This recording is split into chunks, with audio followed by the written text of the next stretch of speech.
Ethan Matthews stood at his locker, hands trembling as he rehearsed the words for the 1,000th time. "Hey, Claire. I was wondering if you'd like to go to the spring dance with me." His reflection in the narrow locker mirror showed a round-faced, 17-year-old with hopeful eyes and a borrowed confidence that felt as fragile as paper. Today was the day. After 11 months of watching Claire Summers from across classrooms, after filling an entire sketchbook with drawings of her smile, after practicing conversations in the shower until his mom yelled at him for using all the hot water, today, he was finally going to ask her out. The hallway buzzed with the chaotic energy of Lincoln High's lunch period. Ethan checked his watch. 12:15. Claire always sat at the third table from the windows in the cafeteria, usually with her best friend Jessica, sometimes alone with a book.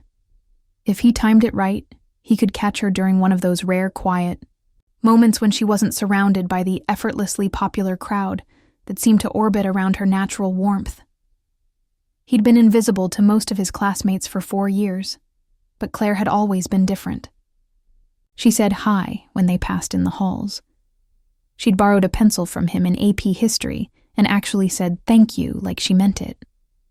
Once, when he'd dropped his books running to catch the bus, she'd helped him pick them up without laughing, or making him feel like more of a loser than he already was.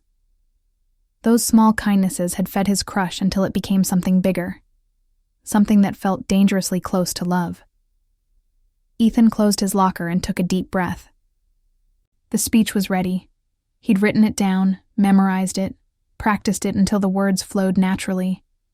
He'd even bought a new shirt, navy blue because his sister said it brought out his eyes, and convinced himself that maybe, just maybe, Claire would see something in him worth saying yes to. The cafeteria doors loomed ahead like the entrance to a gladiatorial arena. Ethan wiped his sweaty palms on his jeans and pushed through. He spotted Claire immediately. Third table from the sun, windows just as always. But today she wasn't reading or talking with Jessica. Today she was glowing with happiness. Her face lit up with the kind of radiant joy that made Ethan's chest tight with longing. And then he saw why. Ryan Castellanos, 6 feet tall, quarterback shoulders, the kind of jaw that belonged on magazine covers, was down on one knee beside Claire's chair. In his hands was a perfect white rose and what looked like a promise ring. "Claire Summers." Ryan's voice carried across the suddenly quiet cafeteria. "Will you go to prom with me?" The words hit Ethan like a physical blow. He stood frozen in the doorway, watching the girl he'd loved from afar for almost a year smile down at the boy who'd just asked her the exact question Ethan had spent months preparing to ask. "Yes," Claire said, her voice bright with happiness. "Of course, yes." The cafeteria erupted in cheers and applause. Someone started chanting, "Kiss, kiss, kiss." But Claire just laughed and hugged Ryan, while half the school watched and cheered. Ethan felt something die inside his chest.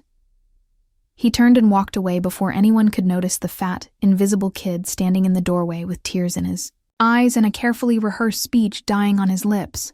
In his devastation, he didn't notice the piece of paper that slipped from his trembling hands. A folded note with Claire's name at the top and his desperate teenage planning scrawled below. As Ethan stumbled through the empty hallway, his vision blurred by tears and humiliation, Claire was picking up the paper he'd dropped. Her name was written at the top in careful handwriting, followed by ways to ask her out, and a list that made her heart ache with sudden understanding. She looked up to see Ethan's retreating figure disappearing around the corner, and for the first time, she wondered what she'd just missed. 3 weeks later, graduation day arrived with all the pomp and circumstance that Ethan had once imagined would mark the end of one chapter and the beginning of another. Instead, it felt like a funeral for dreams he'd been too afraid to pursue. He sat in the back row of folding chairs on the football field, the same place he'd occupied for most of his high school experience. Present but invisible, there but not really part of anything. Around him, classmates hugged and cried and promised to stay in touch forever. Ethan had no promises to make and no one to make them to. From his seat, he could see Claire in her cap and gown, radiant as always, surrounded by friends and family. Ryan stood beside her, his arm casually draped around her shoulders, in a gesture that spoke of ownership and certainty. They looked perfect together, like the cover of a magazine about beautiful people living beautiful lives. Ethan pulled out his sketchbook one last time and drew her as she was in that moment. Happy, glowing, completely beyond his reach. Then, he closed the book and made himself a promise that felt like both a vow and a threat. One day, he whispered to himself, they'll see who I am. The years that followed blurred together in a haze of reinvention so complete it bordered on rebirth. Ethan left for college 2,000 miles away, choosing a state where no one had ever seen him stumble through teenage awkwardness or heard him stutter through a presentation. He shed weight like he was shedding skin. 50 pounds the first year, another 30 the second, until he looked in the mirror and saw a stranger who might actually be worth looking at. But the real transformation went deeper than physical. Ethan threw himself into computer science with the desperate intensity of someone trying to outrun his past. He coded until his eyes burned, networked until his introversion screamed in protest, and pushed himself harder than anyone around him thought necessary or healthy. "You're going to burn out," his roommate warned during their junior year, watching Ethan work on his third startup idea while surviving on energy drinks and sheer determination. "Can't burn out if you're already running on empty," Ethan replied, only half joking. By senior year, his dating app prototype had caught the attention of venture capitalists. By 25, he'd sold it for 8 figures. By 30, he'd built and sold 2 more companies, each for more money than the last. By 32, Forbes was calling him a tech visionary, and he owned a penthouse in Manhattan that cost more than most people made in a lifetime.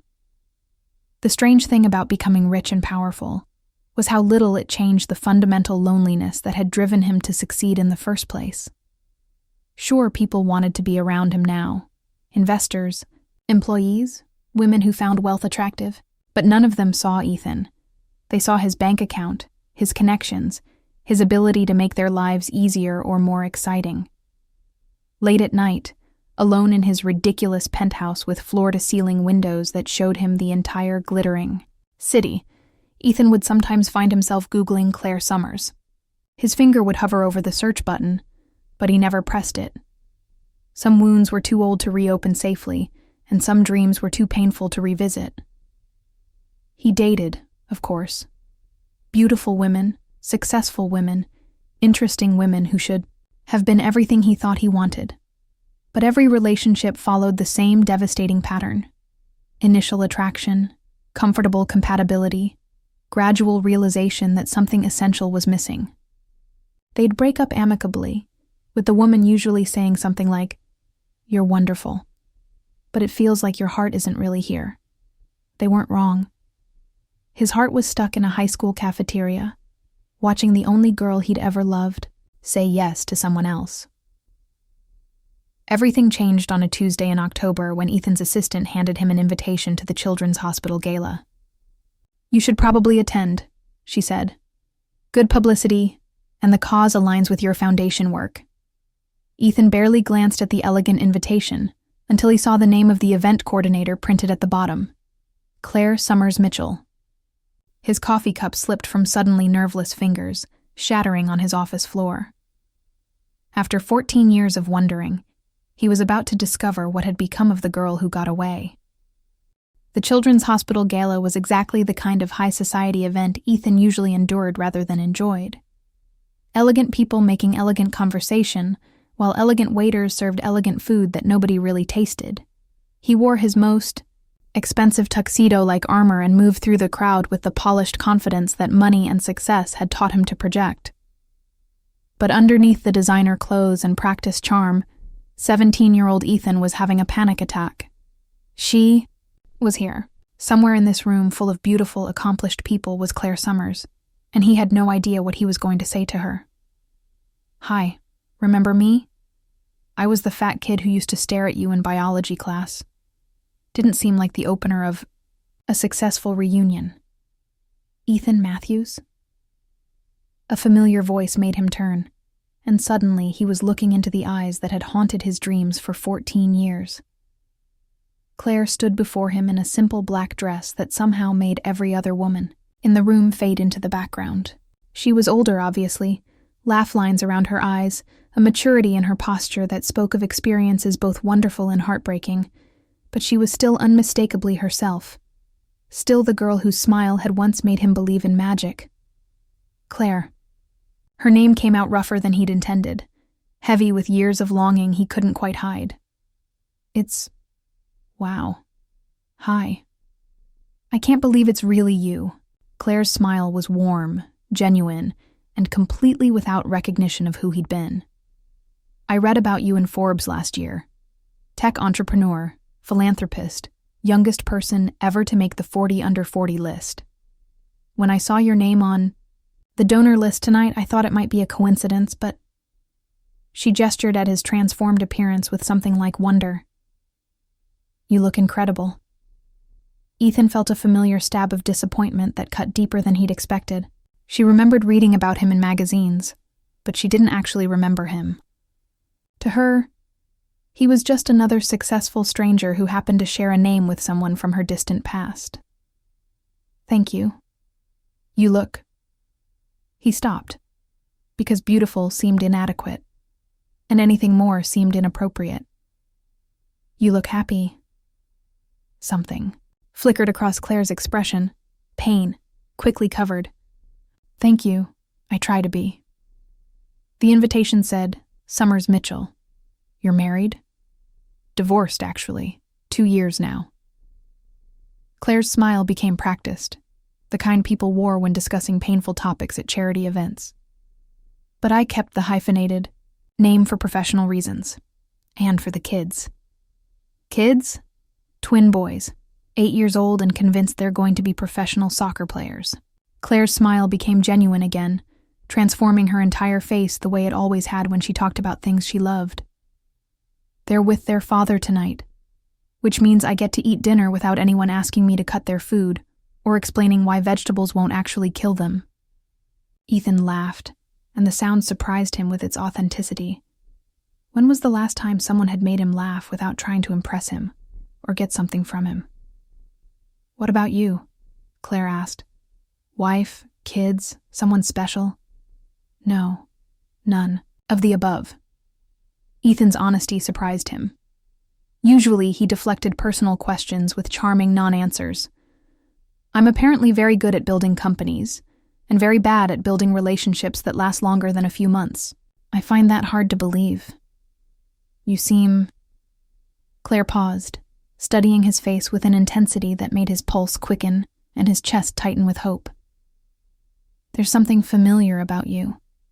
Have we met before? This was it. The moment he could tell her the truth, could bridge the gap between who he'd been and who he'd become. Ethan opened his mouth to say, Lincoln High School, AP History, 3rd row from the back. But what came out instead was, I don't think so. I'd remember meeting you. The lie came so easily it scared him. But the alternative, watching her face, change from interest to polite recognition to possible pity, was unbearable. Well, Claire said, and her smile held a warmth that made his heart race. Then I'm glad we're meeting now. They talked for another hour, standing beside the silent auction tables while the gala swirled around them. Claire told him about her work coordinating charity events, about her boys and their obsession with soccer, about her struggles adjusting to single motherhood after a marriage that had slowly fallen apart. Ethan found himself sharing things he'd never told anyone. His loneliness despite his success. His sense that money had solved all his problems except the ones that actually mattered. The feeling that he was still waiting for his real life to begin. You know what I think? Claire said as the evening wound down and other guests began to leave. What? I think you're lonely because you haven't found anyone who sees you. The real you, not the Forbes list version. Ethan's heart clenched painfully. And what makes you think there's a difference?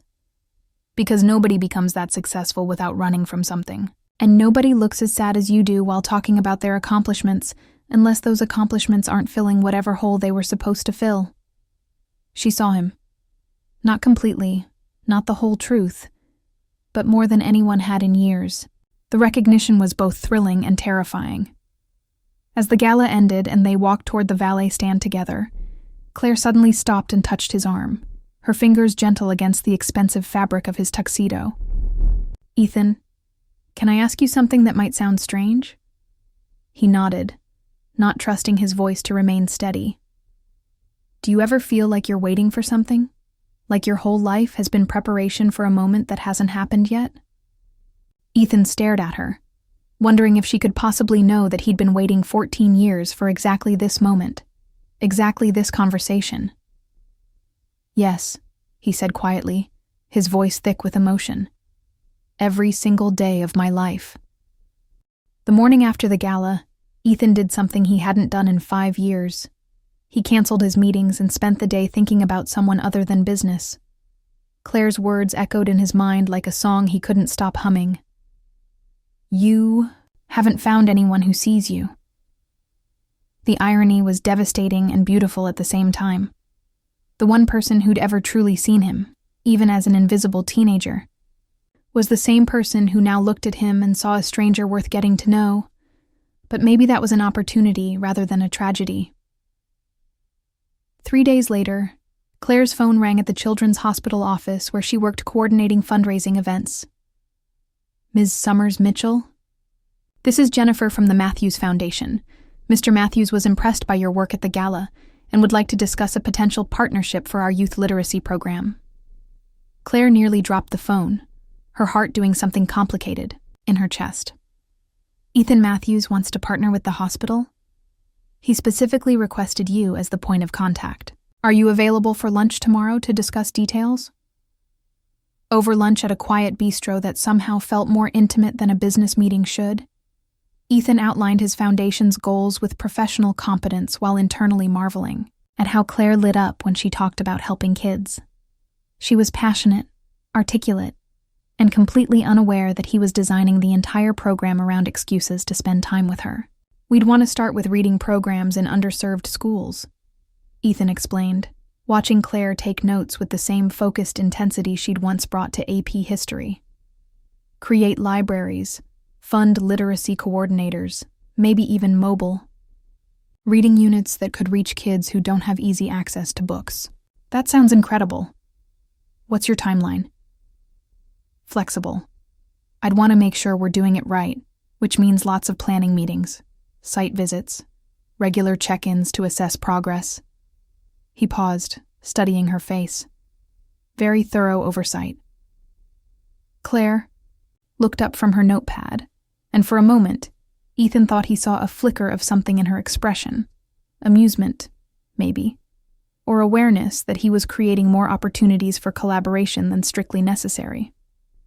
"Mr. Matthews, are you asking me to manage a multi-million-dollar literacy program, or are you asking me out?" Ethan's carefully maintained composure cracked like ice under pressure, and he felt heat rise in his cheeks. What would your answer be to either question?" Claire's laugh was the same musical sound that had captivated him in high school, but now it was richer, more complex, seasoned with experiences he wanted to spend years learning about. "To the literacy program?" "Absolutely yes. To the other thing." She paused, and Ethan held his breath until his lungs burned. "I'd need to think about it."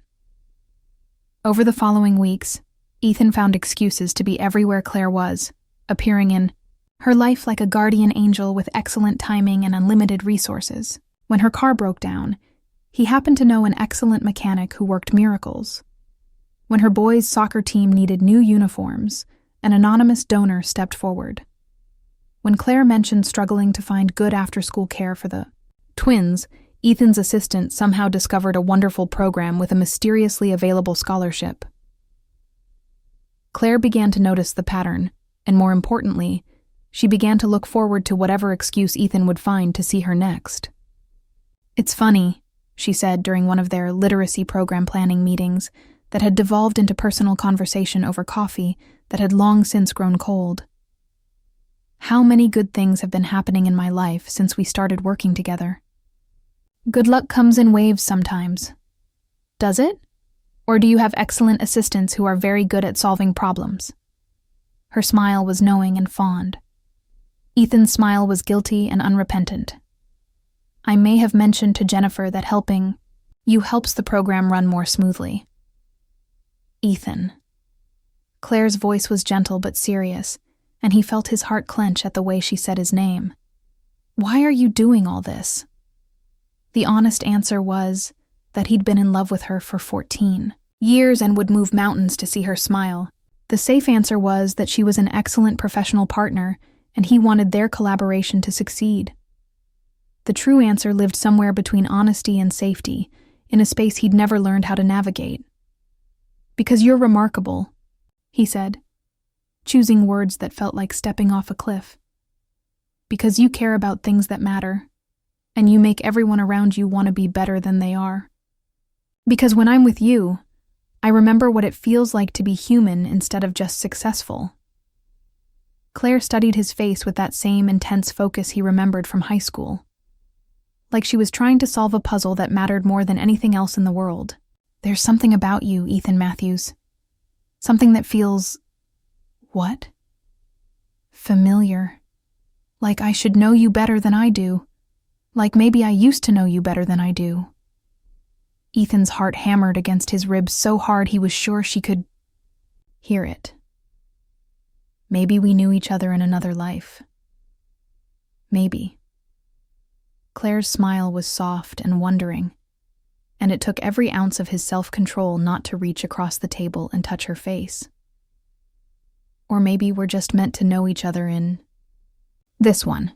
During their next meeting, Claire arrived with something in her hand, a folded piece of paper that looked familiar and made Ethan's blood turn to ice. I found this after the gala, she said quietly, her voice gentle but determined. It fell out of someone's pocket, and I've been carrying it around for weeks, trying to figure out why it feels important. She handed Ethan the paper, and his worst fears were confirmed. It was his old list from high school, ways to ask Claire out, written in his teenage handwriting that had barely changed over the years. Ethan, Claire said softly, her eyes full of understanding and something that might have been wonder. How long have you been in love with me?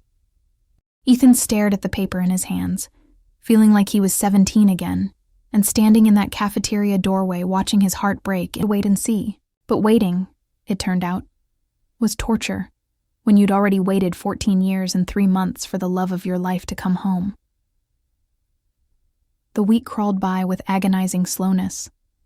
Ethan found himself checking his watch every few minutes, counting down the hours until Claire's flight would land.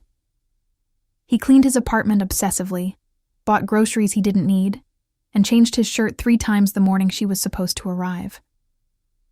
When his phone rang at 2 p.m., he answered before the first ring finished. I'm here, Claire said, and just hearing her voice made his apartment feel less empty. But before you ask, no, you can't come over right now. Why not? Ethan tried to keep the disappointment out of his voice. Because the boys are jet-lagged and cranky. There's a mountain of laundry that needs to be done, and I haven't had a shower in 18 hours. I look like I've been traveling across the country with 2 children, because I have been. I don't care how you look. I care how I look. This conversation we need to have deserves better than me falling asleep mid-sentence. Claire's voice was warm with affection and exhaustion. Can you meet me tomorrow? Say 7 o'clock at the coffee shop where we had our first real conversation? I'll be there. Ethan? Yeah? I missed your voice. I missed everything about you. The next evening, Ethan arrived at the coffee shop 20 minutes early, choosing the same table where they'd sat months ago, and tried to pretend their collaboration was purely professional. He ordered Claire's usual, medium coffee with oat milk and a dash of cinnamon, and waited with the kind of nervous energy he hadn't felt since high school. When Claire walked through the door at exactly 7 o'clock, Ethan's breath caught in his throat. She looked tired but radiant, like someone who'd weathered a storm and emerged stronger. Her hair was shorter than when she'd left, and there was something different about the way she carried herself. More confident, more sure of who she was and what she wanted. "Hi," she said, sliding into the seat across from him. "Hi yourself." Ethan pushed her coffee across the table. "Oat milk, cinnamon." "You remembered. I remember everything about you." Claire wrapped her hands around the warm mug and smiled. "That's actually what I wanted to talk to you about. My memory? Your heart. And what you've done with it for the past 14 years. Ethan felt his pulse quicken. "What do you mean?" "I mean that while I was in Oregon, dealing with family crisis, and learning how to be independent, I had a lot of time to think. About us. About what it means to love someone the way you've loved me." "Claire, let me finish." Her voice was gentle but determined. "I realize that you've been carrying this torch for me since high school, building your entire life around the hope that someday we might have a chance. And instead of seeing that as beautiful, I saw it as pressure." "It wasn't supposed to be pressure." "I know. But it felt like it. Because I was afraid I could never live up to the version of me you'd been loving all these years. I was afraid I'd disappoint you when the reality didn't match the dream." Ethan leaned forward, his eyes intense. "And now?" "Now I understand that you weren't in love with some idealized version of me. You were in love with the real me, the me who helped you pick up your books, the me who noticed you were sad, the me who wished she was brave enough to sit with you at lunch." Claire's smile was radiant. "You've been seeing me clearly since we were 17, Ethan. It just took me a while to catch up." Just as Ethan was about to respond, about to tell her that she'd always been perfect exactly as she was, Claire stood, up from the table. "There's somewhere I need to take you," she said, extending her hand to him. "Something I need to show you that I should have shown you 14 years ago." Ethan took her hand, feeling electricity shoot through his entire body at the contact, and followed her out into the night, having no idea that Claire was about to take him back to Lincoln High School.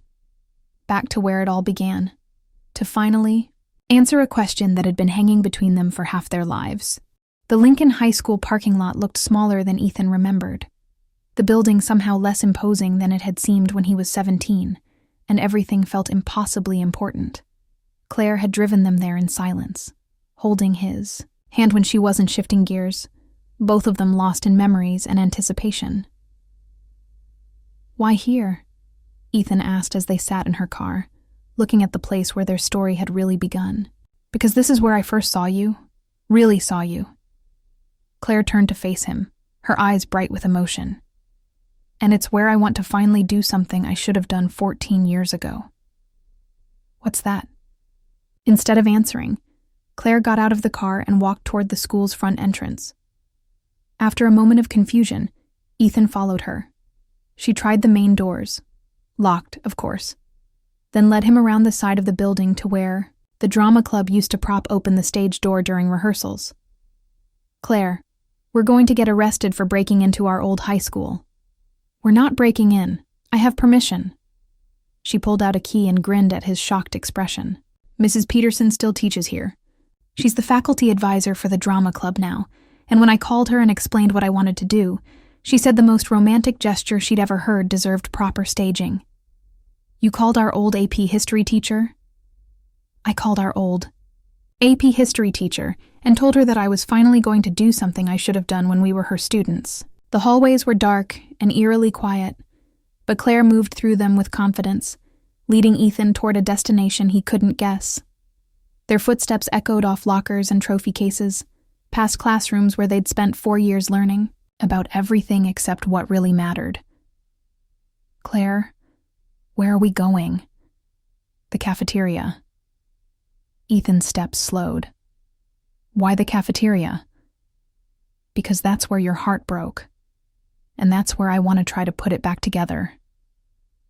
They pushed through, the familiar double doors into the space that haunted Ethan's memories. The tables were arranged differently now, and the windows had been updated, but it was unmistakably the same room where he'd watched Ryan Castellanos propose to the girl of his dreams. Claire walked to the third table from the windows, the exact spot where she used to sit, and turned to face him. In the dim light filtering through the windows, she looked like a ghost of their shared past and a promise of their possible future. "Ethan Matthews," she said, her voice carrying clearly across the empty space. "I have something to ask you." "Claire, what are you doing?" "Something I wish I'd been brave enough to do when we were kids." She took a deep breath, and when she spoke again, her voice was steady and sure. "I spent 3 months in Oregon thinking about love and independence and what it means to choose someone instead of just accepting rescue. And I realized that the problem was never that you loved me too much or that I didn't deserve it." "What was the problem?" "The problem was that I never got the chance to choose you back. Not in high school, not when we reconnected. You've been loving me from afar for 14 years, but I never got to love you back properly, publicly, with the whole world watching." Ethan's heart was hammering so hard he could barely hear her over the sound of blood rushing in his ears. "Claire, so I'm choosing you now, here, in the place where it all started." Claire's smile was radiant, transforming the empty cafeteria into something magical. "I'm choosing the boy who drew fairy tale landscapes and carried sadness like a secret. I'm choosing the man who built an empire but never forgot how to be kind. I'm choosing you, Ethan, not because you can solve my problems or make my life easier, but because you make me want to be the best version of myself.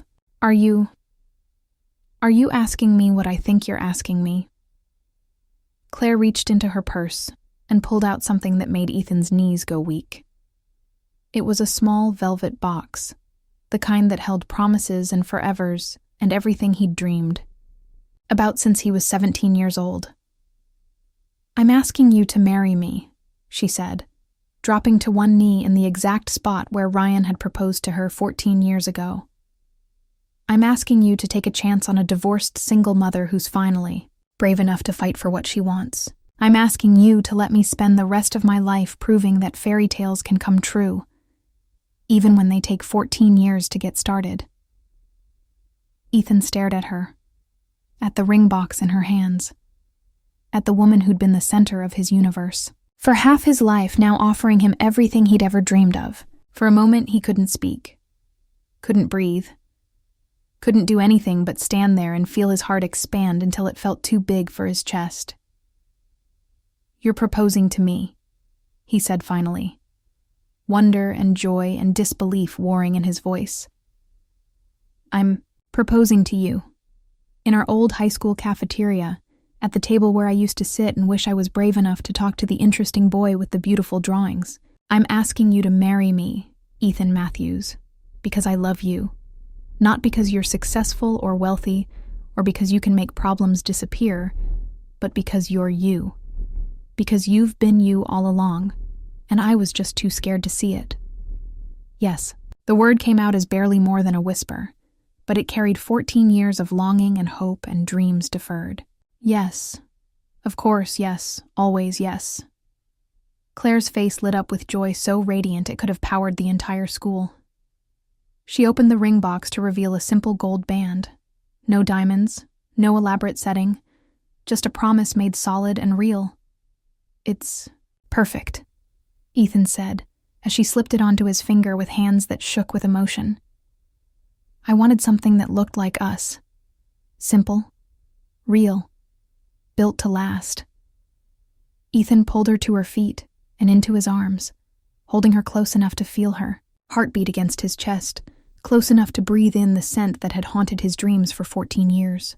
"I can't believe this is real," he whispered against her hair. "Believe it. We're real. This is real. All of it. The waiting, the finding each other again, the choosing each other. It's all real." As they stood together in the empty cafeteria, where their story had begun, Ethan felt something he'd been carrying for 14 years finally settle into place. The invisible boy and the girl who'd noticed him had finally found their way to each other. and the fairy tale that had started with a broken heart was ending with a promise of forever. "So," Claire said, pulling back just enough to look into his eyes, "what do you think? Ready to make all those high school fantasies come true? With you?" Ethan's smile was brilliant and young and full of all the joy he'd been saving up for 14 years. "I've been ready my entire life." Outside, the sun was setting over Lincoln High School, painting the sky in shades of gold and pink that looked like something from one of Ethan's old fairy tale drawings. And inside the cafeteria, two people who'd spent half their lives finding their way back to each other were finally home, in real time. The careful handwriting, the desperate teenage planning, the evidence of feelings he'd thought were safely buried. It was all there, written in blue ink that had faded but not disappeared, like hope that refused to die. "Where did you find this?" "The night of the gala. You dropped it when you were leaving." Claire's voice was gentle, like she was speaking to something wounded and wild that might bolt at any moment. "I've been carrying it around for weeks, trying to remember where I'd seen that handwriting before, and then it came to me. And AP History junior year. You used to sit 3 rows behind me, and whenever Mrs. Peterson handed back essays, I could see your handwriting on your papers." Claire moved closer, and Ethan caught her familiar scent.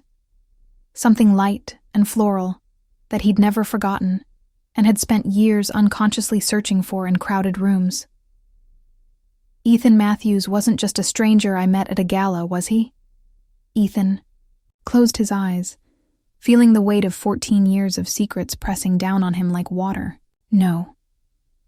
You were the boy in high school, the one who helped me pick up my books that day by the bus. You remember that? I remember more than you think." Claire's voice was soft and full of something that sounded like regret.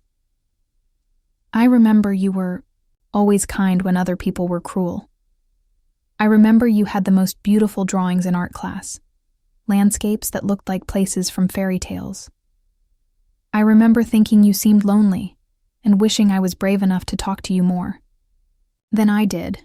You wished you could talk to me." Ethan opened his eyes, staring at her in disbelief that felt like drowning and flying at the same time. "Ethan, you were one of the smartest, most talented people in our class. You seemed so distant, like you were living in a world the rest of us couldn't reach, or maybe like you didn't want us to reach it." "Distant?" Ethan laughed, but there was no humor in it, only years of pain finally finding a voice. "Claire, I was invisible. I spent 4 years watching you from across rooms, hoping you'd notice I existed, praying for the courage to say something that would make you see me as more than just the weird, quiet kid. I noticed." The words hit him like a physical force. "You noticed me?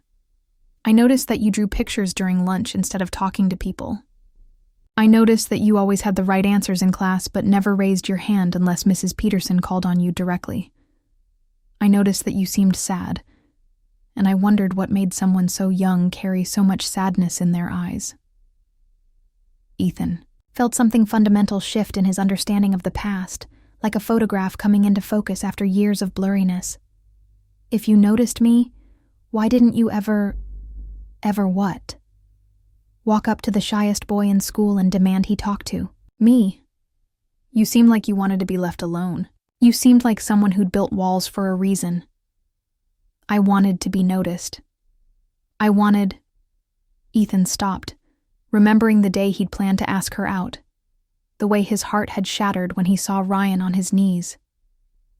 "I wanted to ask you to the spring dance. Why didn't you? Because the day I worked up the courage to ask you, Ryan beat me to it. I saw him on his knees in the cafeteria, and I realized I'd been living in a fantasy. Someone like you could never be interested in someone like me." Claire's face went through several emotions: surprise, understanding, and something that looked like profound regret. "Oh, Ethan. Oh, honey, no. I know. Pathetic teenage crush, right? I should have gotten over it years ago, moved on, found someone else. But I couldn't. I tried. God knows I tried, but every relationship felt like settling for less than magic. That's not what I was thinking. What were you thinking? Claire was quiet for a long moment, studying his face like she was memorizing it, like she was seeing him, really seeing him, for the first time. I was thinking that if you'd asked me to that dance, I would have said yes without hesitation. Ethan's world tilted on its axis. What? Ryan was persistent, popular, the kind of boyfriend everyone expected me to have, including my parents. But he never made me laugh the way you just did. He never looked at me like I was worth listening to, like my thoughts mattered more than my appearance. But you seemed happy with him. You were glowing when he asked you. I was 17 and flattered by the attention. But Ethan, being wanted isn't the same as being seen. Ryan wanted a pretty girlfriend who looked good on his arm. Even in high school, you looked at me like you saw who I actually was. Ethan stared at her, processing this revelation that reframed his entire understanding of high school, of himself, of the past 14 years of his life. You would have said yes. I would have said yes to the dance, and probably yes to a lot of other things, if you'd ever asked. Claire's smile was sad and fond and full of possibilities that felt both impossible and inevitable. I would have said yes to getting to know the boy who drew fairy tale landscapes and carried sadness like a secret, but I never asked. No, you never asked. Claire reached across the table and touched his hand, her fingers warm against his skin. And I never got the chance to tell you that sometimes, when I saw you sitting alone at lunch, I wanted to sit with you instead of at the popular table. They sat in silence, 14 years of missed opportunities hanging between them like smoke. Finally, Claire spoke again. Ethan, can I ask you something? Anything. All of this. The foundation partnership, the literacy program, the convenient solutions to my problems. This is you asking, isn't it? 14 years late, but you're finally asking. Ethan turned his hand over so their fingers could intertwine, and the simple contact sent electricity through his entire nervous system. Yes. And what exactly are you asking? I'm asking if there's any chance that the girl I fell in love with in high school might be interested in getting to know the man I became while trying to be worthy of her. Claire's eyes filled with tears that caught the light like diamonds. Ethan, I know it's insane. I know 14 years is a long time. And you have kids and a life, and probably very good reasons to run away from the weird billionaire who's been orchestrating your good luck like some kind of fairy godfather. But Claire, I've spent half my life becoming someone who might deserve a chance with you. And if there's even a possibility, yes. The word hit him like a revelation. Yes? Yes. I'd like to get to know the man you became, but on one condition. Name it. Anything. Stop trying so hard to be worthy of me and just be yourself. The Ethan I'm interested in is the one who drew beautiful pictures during lunch and was brave enough to love someone from afar for 14 years. The one who spent his fortune trying to make the world better. The one who looks at me like I'm the answer to a question he's been asking his whole life. Just as Ethan was about to tell her that she was exactly that.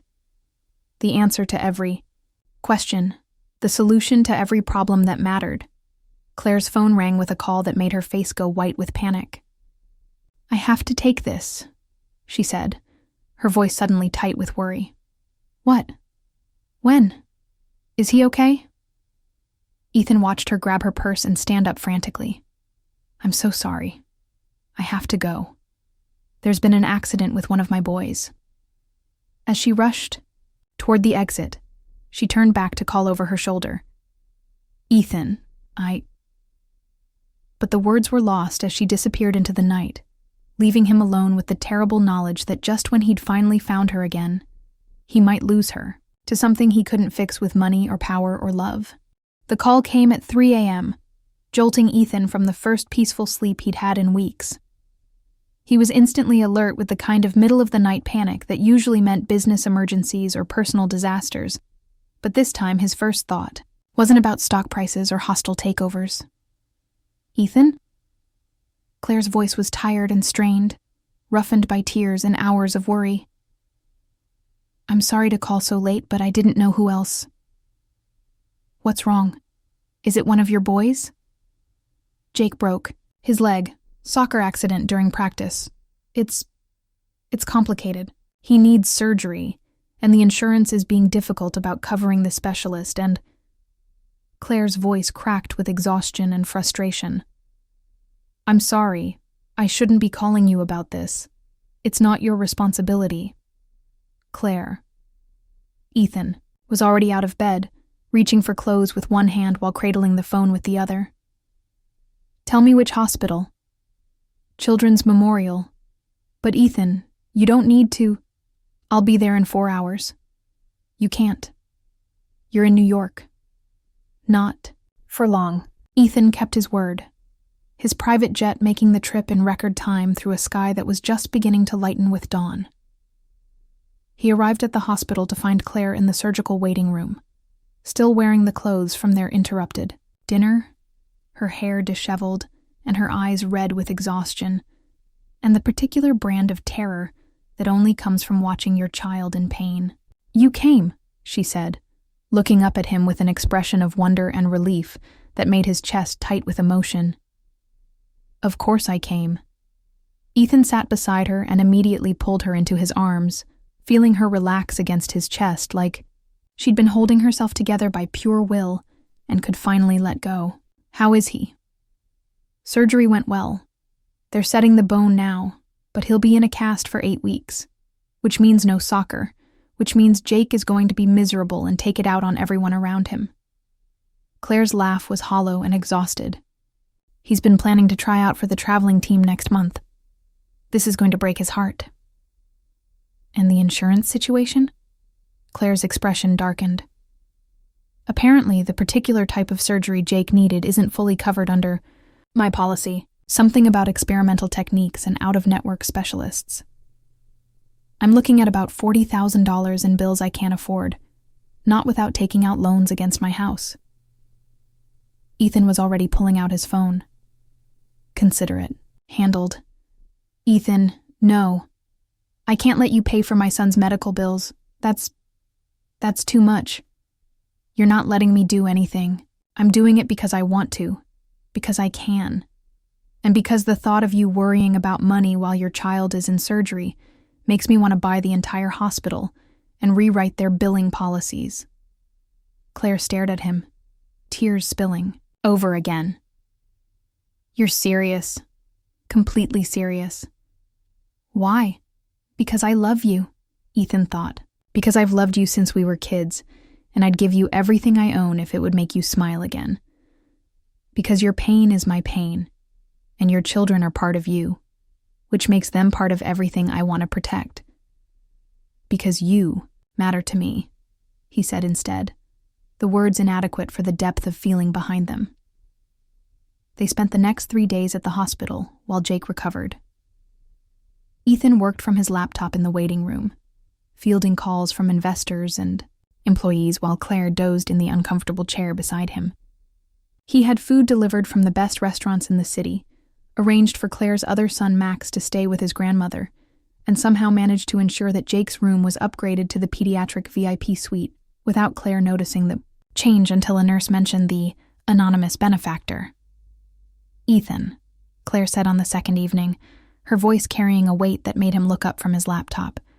"You can't keep doing this." "Doing what?" "Taking care of everything. Solving all my problems before I even know they exist. Making my life easier at every turn." "Why not?" "Because it's not sustainable. Because you have your own life to live, your own responsibilities. Because..." Claire paused, looking vulnerable in a way that made his heart ache. "Because I'm starting to depend on you, and that scares me more than I can say." Ethan sat down his laptop and gave her his full attention, noting the way she was holding herself like someone preparing for a blow. Why does it scare you? Because depending on people gets you hurt. Because when you let someone become essential to your happiness, they have the power to destroy you when they inevitably leave. Who hurt you, Claire? My ex-husband. Not maliciously, not intentionally, but Ryan was good at big gestures and grand promises, but terrible at everyday reliability. He'd plan elaborate vacations but forget to pick up the kids from school. He'd buy expensive gifts but never remember that I hate roses because they remind me of my grandmother's funeral. Claire's smile was bitter with old pain. He loved the idea of being married, but he never quite figured out how to be a husband. Ethan filed away that information, no roses ever, no matter what, while his heart ached for the disappointment in her voice. I'm not Ryan. I know you're not. That's what scares me. Claire's eyes were bright with unshed tears. You pay attention to details. You remember things I mention in passing. You show up when you say you will. You look at me like I'm the most important person in any room. Because you are. Don't. Claire held up a hand, her voice breaking slightly. Don't say things like that. Because you're everything I thought I wanted. Which means losing you would hurt more than I think I could survive. What makes you think you're going to lose me? Because men like you don't end up with women like me. You end up with supermodels or actresses or brilliant CEOs who can match your success. Not divorced single mothers who coordinate hospital fundraisers and drive 10-year-old cars. Ethan reached for her hands, threading their fingers together with infinite gentleness. Claire, I'm going to tell you something, and I need you to really hear it. Okay. I have dated supermodels.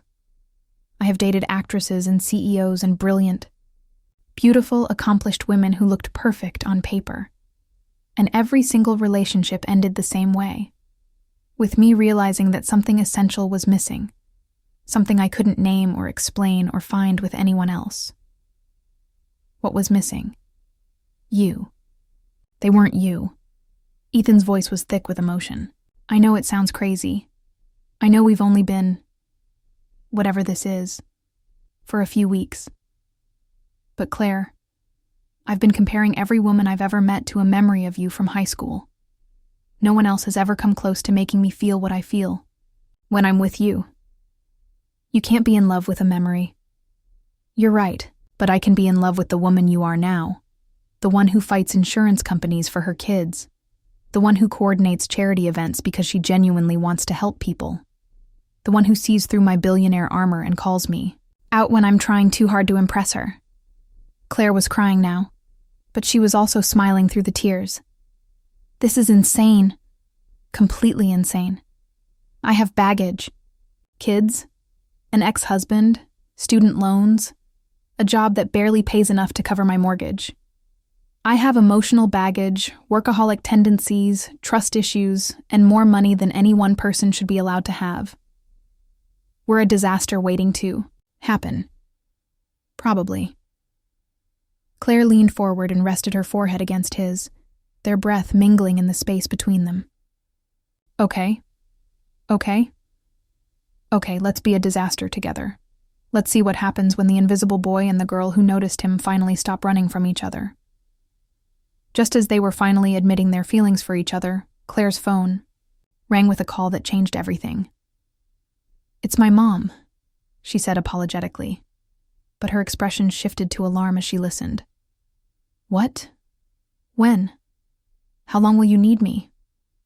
She hung up and turned to Ethan with tears in her eyes and panic in her voice.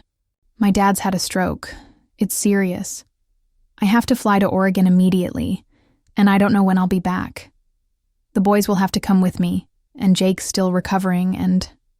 She was spiraling into the kind of crisis that couldn't be solved with money or connections, only with time and presence, and being far away from everything they just discovered together. How long? Ethan asked, his voice carefully controlled even as his heart began to fracture. I don't know. Weeks, maybe months. Dad's in the ICU, and Mom can't handle everything alone. The boys will have to switch schools temporarily, and Jake's physical therapy appointments. Claire was spiraling, trying to manage a crisis that required her to be in 3 places at once, while emotionally preparing to lose the father who'd walked her down the aisle and taught her to ride a bike. What can I do? Nothing. This isn't your problem to solve, Ethan. This is just life being cruel and complicated and impossible. But Ethan was already problem-solving, his mind racing through logistics and solutions like it was a business crisis instead of the potential end of everything he'd just found. Private medical transport for Jake, so he doesn't have to fly commercial with a broken leg.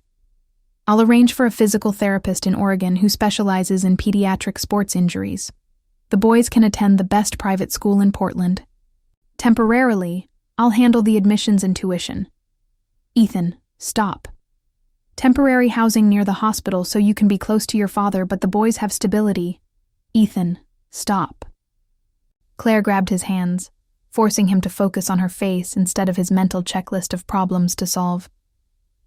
I can't let you reorganize my entire life every time something goes wrong. Why not? Because this isn't a business problem you can solve with money and connections. This is my family falling apart, and I need to handle it myself. I need to prove to myself that I can manage a crisis without someone swooping in to save me. You don't have to handle it alone. Yes, I do. Claire's voice was firm, despite the tears streaming down her face. I've spent my entire adult life being rescued by men who thought money could fix everything. Ryan solved problems by throwing cash at them until they went away, and look how that turned out. I need to know that I can take care of my family without depending on someone else's wealth. Ethan felt like she'd punched him in the chest. So what are you saying? I'm saying I need space. Time to figure out who I am when I'm not being taken care of. Claire's voice was breaking, but her resolve was clear. I'm saying that maybe we moved too fast, got too intense too quickly. Claire, please, don't do this. I have to. For me, for my kids, for my father. I can't start a relationship from a place of dependence. If there's going to be an us, I need to know that I'm choosing you, not just accepting rescue. And what am I supposed to do? Just wait? Hope that you decide I'm worth coming back to? I don't know. Claire's honesty was devastating. I don't know what I'm asking of you, and I don't know if it's fair. I just know that if I let you fix this for me, I'll never know if what we have is real or just gratitude. The next morning, Ethan stood at his penthouse window watching Claire's plane take off, carrying her and her boys to a life that didn't include him. She'd promised to call, to stay in touch, but they both knew that distance had a way of changing things, of making connections that felt essential seem less urgent. For the first few weeks, they talked every day. Claire would call after the boys were in bed, updating him on her father's slow recovery, Jake's frustration with his cast, Max's struggles adjusting to a new school. Ethan would listen and offer comfort, but no solutions, biting his tongue every time she mentioned a problem he could easily fix. But gradually, the calls became less frequent. Every other day, then twice a week, then just weekends. Claire was drowning in responsibilities, managing her father's care, supporting her mother, keeping her boys stable, coordinating with doctors and teachers and therapists. Ethan was an ocean away, reduced to a voice on the phone during the brief moments when she wasn't needed somewhere else. I miss you, he said, during one of their increasingly rare conversations. I miss you too. Claire's voice was tired, stretched, thin by weeks of crisis management. But Ethan, I can't be what you need right now. I barely have enough of myself to go around as it is. I'm not asking you to be anything other than what you are, aren't you? Because what I am right now is exhausted and overwhelmed, and about as far from the woman you fell in love with as it's possible to be. You're exactly the woman I fell in love with. You're just going through something impossible. Maybe. Or maybe. This is who I really am when the fairy tale circumstances get stripped away. Maybe you fell in love with someone who only exists when everything is perfect. After that conversation, the calls stopped altogether. Ethan threw himself into work with the desperate intensity of someone trying to outrun his thoughts. He launched 3 new initiatives, acquired 2 smaller companies, and doubled his foundation's budget. His assistant started leaving aspirin on his desk, along with his morning coffee, and his board members began making concerned comments about his aggressive expansion timeline. But nothing worked. Every success felt hollow without Claire to share it with. Every accomplishment was measured against the growing certainty that he'd lost the one thing that actually mattered. 2 months passed, then 3. Ethan found himself checking flight schedules to Portland obsessively, his finger hovering over the Book Now button dozens of times before closing the browser. She'd asked for space, and he was trying to respect that, even as it killed him. Then, on a Tuesday that started like every other day, his assistant knocked on his office door with an expression he couldn't read. "Sir, there's a call for you. Personal line." Ethan's heart stopped. "Is it Claire Summers Mitchell? She says it's important." Ethan's hand shook as he reached for the phone, hope and terror warring in his chest. 3 months of silence, and now she was calling.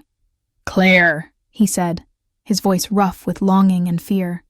"Ethan," she said, and her voice was different, lighter somehow, like a weight had been lifted. "My dad's out of the woods. He's going to be okay." "That's wonderful," Ethan managed, though what he really wanted to ask was whether this meant she was coming back, whether they still had a chance. "There's something else," Claire continued, and Ethan heard something in her tone that made his breath catch. "I've been thinking. About us. About what I said before I left."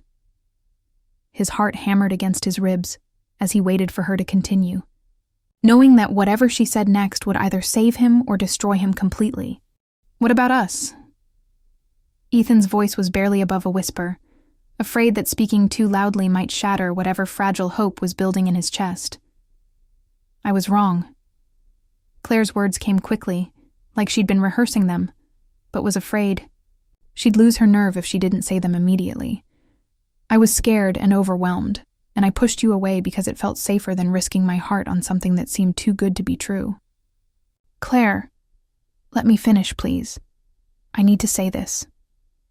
She took a shaky breath. "These 3 months without you have been the longest of my life. Not because things were hard. They were. But I handled them.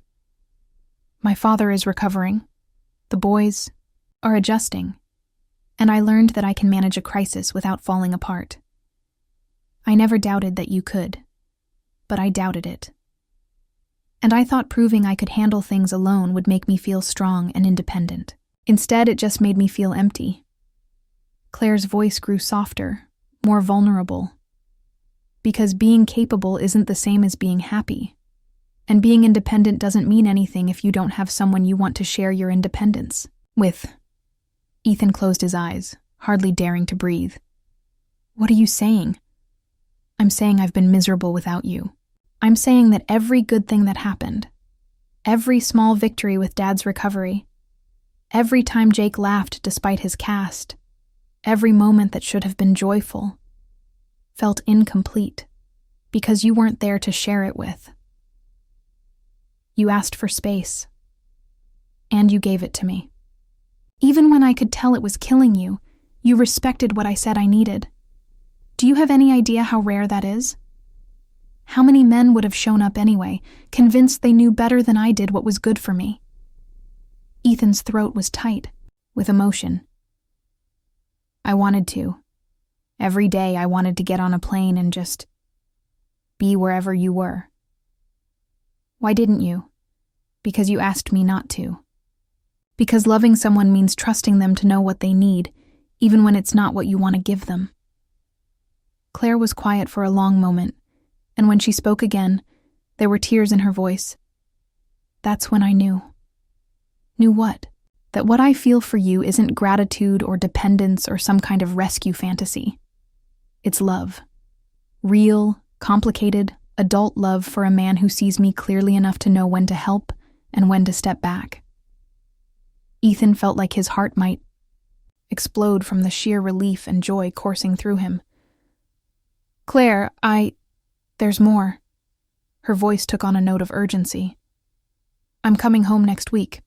Dad's stable enough that Mom can handle things with the help of his nurses, and the boys are excited to get back to their friends and their old school. That's wonderful news. Ethan, when I get back, I want to try again, but I want to do it. Right this time. No grand gestures, no solving all my problems before I ask for help. Just us. Learning how to be together as equals. I want that too. More than I've ever wanted anything. Good. Because I have something I need to tell you. And I want to say it in person. What is it? You'll have to